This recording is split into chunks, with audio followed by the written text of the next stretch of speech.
Incidentally, we have several more stories. The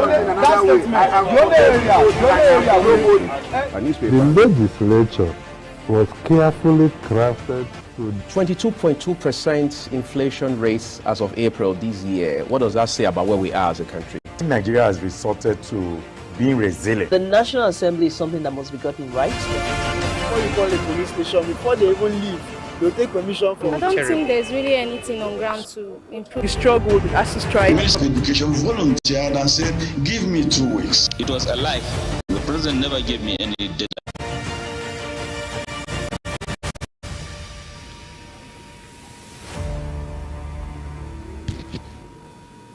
Welcome to Global.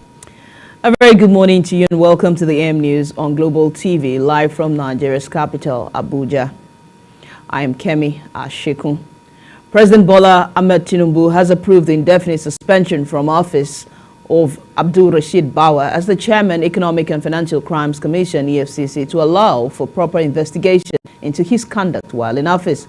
This followed weighty allegations of abuse of office leveled against him.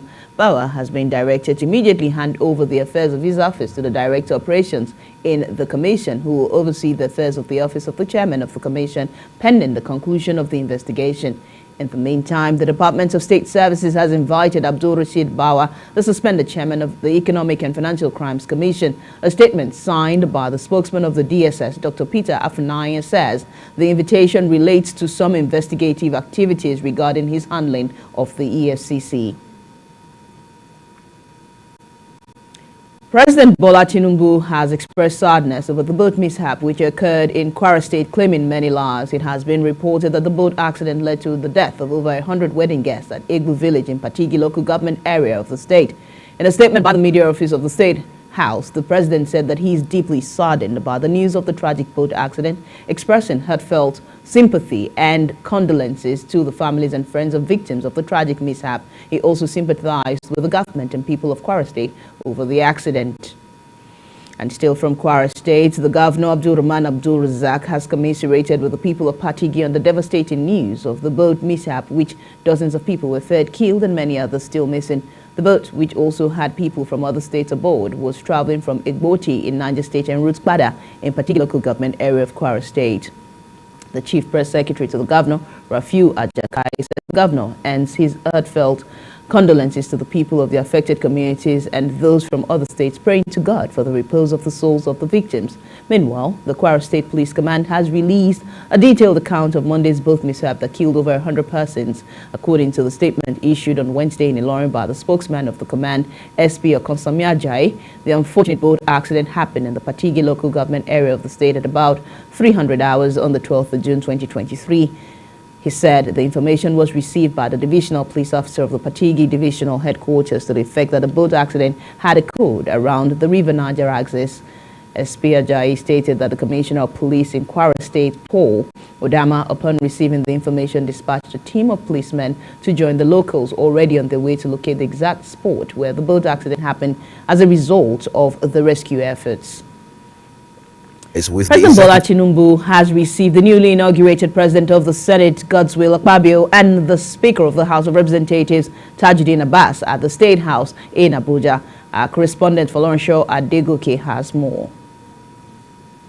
The newly elected leaders of the House of Representatives, in an interview with journalists, said they will safeguard the sanctity of the National Assembly and harmonize with the executive where necessary. They added that where there is a conflict of interest, the House will uphold the interest of the public. We will safeguard the sanctity of the National Assembly, the legislature. We will always separate our independence, and we will relate and be able to harmonize with the executive where necessary. But where there is a conflict of interest, where we feel that the executive is or wants to do something that is not against, is not in the interest of the public, they know that we'll stand up against that. And as you see in the past 15 days, Mr. President has been taking the right decisions, on issues. We want to sustain that through legislative support, legislative intervention to make sure that together we'll build a nation we'll be proud of. Abbas and his deputy stressed that nation building remains a joint task that will not be left only for the executive and the judiciary to handle, while promising that they will ensure the creation of jobs, reduction of poverty, policies that go into enhancing the nation's energy sources, and those that will help create more local content in the country. They added that the president has been taking the right decisions on issues since the assumption of office, and the National Assembly will sustain that through legislative support and intervention to build a nation to be proud of. Governor Umar Bago of Niger State says his administration is working to engage more women in governance. Our correspondent Florence Adegoke reports that Governor Bago stated the commitment after a private meeting with President Bola Tinubu at the State House, Abuja. Florence Adegoke now reports. The governor of Niger State, Umar Bago, was in the presidential villa to congratulate the president on the success of the National Assembly inauguration. Said already an executive order is in place to have females as secretaries or vice chairmen of local government councils, and if need be, his administration will exceed 35% affirmative action. I've given an executive order to change all the secretaries of the local government councils to be female.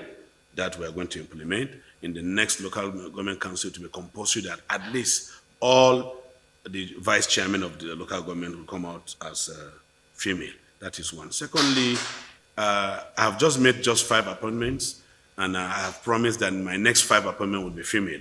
While emphasizing that the security challenges in Niger is being curtailed, Governor Bago, however, admitted that criminals are cashing in on the landmass as well as the huge mineral deposits in the state.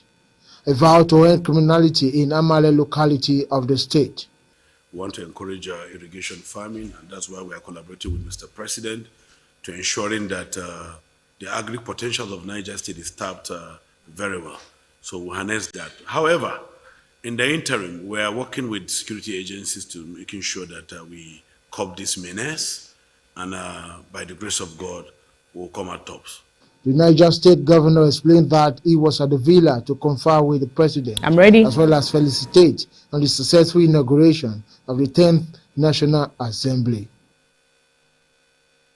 The Nigerian Navy has reiterated its commitment to providing policy makers with valuable insights for sustainable management of the nation's waterways. Kekelomo Okiri reports that the Chief of Naval Staff, Awal Gambo, stated this at the news conference organized ahead of the 2023 World Hydrography Day. The Chief of the Naval Staff, Vice Admiral Awal Gambo, represented by the Naval Chief of Policy and Plans, Rear Admiral Seidu Garba, says the briefing was organized to sensitize Nigerians on the importance of World Hydrography Day and the activities outlined to mark the day in Nigeria. According to him, the importance of the hydrography in the sustenance of the maritime sector cannot be overemphasized. Hence, the need to tap into the theme of the year's celebration, hydrography underpinning the digital twin of the ocean for improved knowledge of the sector to provide the needed information for sustainable ocean management and development. We will focus on one of the applications of hydrographic data sets towards sustainable management and use of the ocean. This aptly captured in the theme of the day, which is hydrography underpinning the digital twin of the ocean.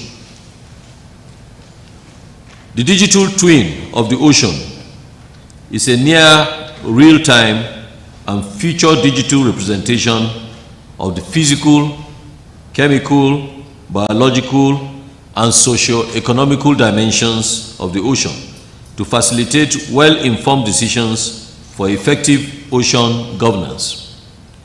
As you already know, the ocean is everything to us. It sustains life, provides food, energy, recreation, and jobs for us. Unfortunately, overexploitation, loss of biodiversity and habitats, pollution, marine littering, and climate change, among others, are threatening the sustainable development of the ocean. Policymakers to guarantee the use of the ocean resources in a way that meets the needs of the present generation without compromising the ability of future generations to meet their own needs. On his part, the hydrographer of the Federation and the Nigerian Navy, Rear Admiral Chukwuemeka Okafor, says works are going on to chart Nigeria's water to open up river creeks and waterways to provide adequate maritime security, as well as boost economic activities around these areas. 7 charts will be unveiled next week during the plenary, linking Ondo State to Lagos. That is Liver Alape from Ilaje to Apapa in Lagos. So that axis has also been surveyed this year, and the chart has been produced already. It will be unveiled during the plenary session of this World Hydrography Day by next week. We are currently in Uguta, surveying Uguta Lake through Orashi River down to the Atlantic, busting out at Sombrero River and New Calabar River. That also, we have gone more than 95%. The survey team will soon round that up, and then the charting team will commence the production of that chart. And so that axis will also be open. Imo State will be able to have access to the sea when that is completed, and Navy will also be able to deploy its capital ships to provide maritime security along that axis. Plenary session, paper presentation, unveiling of 7 newly produced navigational charts linking Ondo to Lagos State through River Alape, and the activities lined up for the World Hydrography Day celebration on the 21st of June 2023. Kike Lomo Okere, Global Television, Abuja. The leadership of the National Association of Nigerian Students on Tuesday visited President Bola Tinubu over the student loan bill that he signed into law on Monday. The NANS delegation was led by the body's national president, Umar Barambu. Speaking to State House correspondents after engagement with the president, Barambu reveals that they had urged the president to review the constitution of the special committee that will oversee the new Nigerian Education Loan Fund to include student representatives. In response, the president promised to consider the request of the association leaders, but urged the students' body to ensure unity amongst its members across the country to achieve more. Ondo State Governor Rotimi Akeredolu has written a letter to the State House of Assembly notifying it about medical leave for 21 working days following his health condition. The Speaker of the Assembly, Olamide Oladiji, disclosed this on Tuesday while acknowledging the receipt of the governor's letter. The governor also notified the Assembly that he had handed over to his deputy, Loki Aidatiwa, in an acting capacity. Oladiji describes the governor as a lover of peace and an apostle of the rule of law, wishing him a speedy recovery and a joyful vacation. This is Global TV, and you're watching the AM News coming to you on Star Times Channel 276 from Nigeria's capital, Abuja. Do well to follow us across social media platforms at Global TV NG. More stories coming your way after this break. Please stay with us.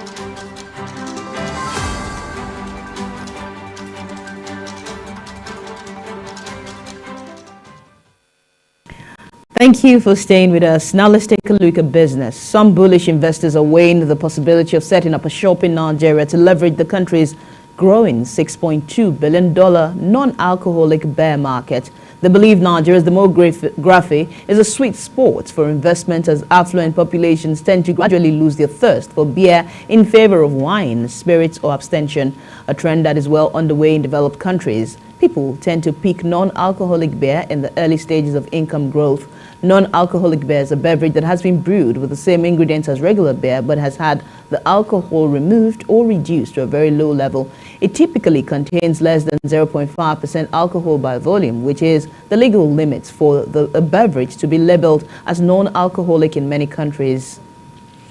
The Nigerian National Petroleum Company Limited has issued a circular to oil marketers on pricing for petroleum products. This is coming 2 weeks after the federal government announced the removal of fuel subsidy. NNPL Retail, in a circular release, directed marketers to consider merging their old orders, which bear the old fuel price, in order to buy a truck of 45 million litres of petrol. However, the marketers had, before the deregulation, ordered one truck of petrol for about 7.7 million naira.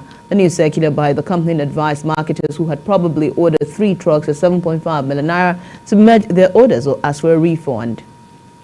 And now to the foreign scene. European Parliament lawmakers have passed a groundbreaking legislation on artificial intelligence on Wednesday. The proposal passed 499 to 28 following a series of amendments, with 93 members of European Parliament abstaining from the vote. A controversial amendment that would have allowed law enforcement to collect real-time biometrics was rejected. The passing of the legislation follows a year-long effort by Brussels to draw up guardrails for artificial intelligence. The measure, first proposed in 2021, will govern products or services that use artificial intelligence systems. The vote is open. Vote is closed, and it is adopted. Congratulations.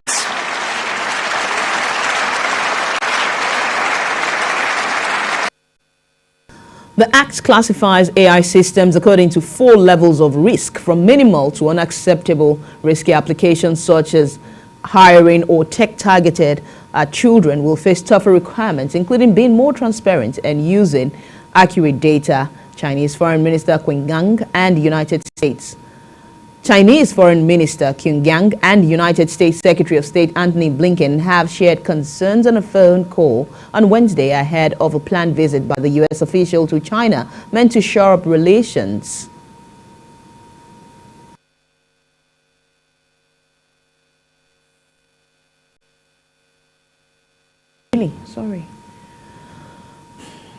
Chinese Foreign Ministry spokesperson Wang Wenbin confirmed the call at a daily news briefing, saying Kim urged the United States to respect China's core concerns, such as the issue of Taiwan's self-rule, urging the U.S. to stop interfering in China's internal affairs. Wang quoted Qing as saying that China-U.S. ties have encountered new difficulties and challenges since the beginning of the year, stating the two sides' responsibility is to work together to properly manage differences, promote exchanges and cooperation while stabilizing relations. Blinken had cancelled the trip to Beijing in February after a suspected Chinese spy balloon flew over the U.S. territory. And in sports, Super Eagles player Bright Osai Samuel has now arrived camp ahead of Sunday's 2023 AFCON qualifier against Sierra Leone in Monrovia, Liberia. For details of this and more, we now join our sports correspondent Fidelis Inyegwewena.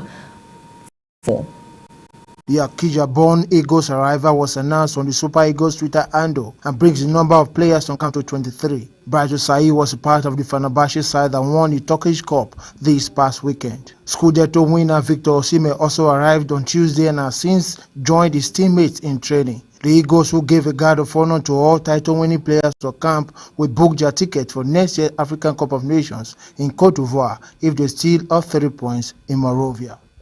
Spanish heavyweight Real Madrid have confirmed the signing of England's teenage dazzling midfielder Jude Bellingham from Borussia Dortmund on a 6-year contract in a seemingly record signing of £150 million for an English player if he rises to add-ons. The England midfielder, who is currently injured and out of England's squad for Euros qualifiers, will be unveiled as a new Real Madrid player in the city of Madrid before the England sensation will address the media.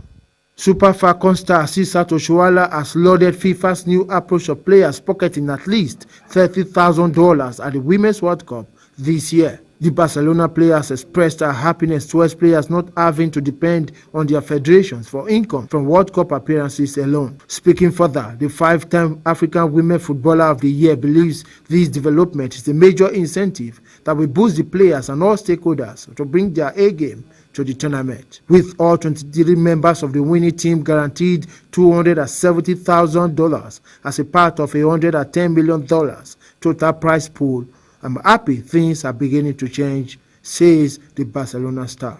Fidelis Inyegwewena for Global Television News.